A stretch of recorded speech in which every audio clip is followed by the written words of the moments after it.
Hey guys, today's Thursday, April 30th, and we're going to be working with personification and hyperbole.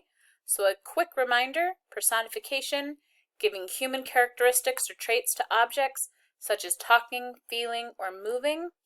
And then hyperbole, obvious exaggeration used to emphasize a point or add excitement or humor to a story. So today you have a personification hyperbole practice. In this, you are going to be identifying whether the sentence uses personification or hyperbole. So the first one, the door protested as it opened slowly.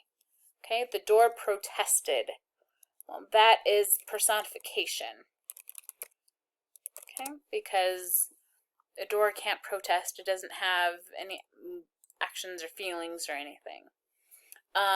Second example, it took forever to find you. Really, forever? If it took forever to find you, then you still haven't been found. So, hyperbole is that one. Okay? So 4 sentences today, and you are going to type in whether the sentence is a personification or a hyperbole. Okay?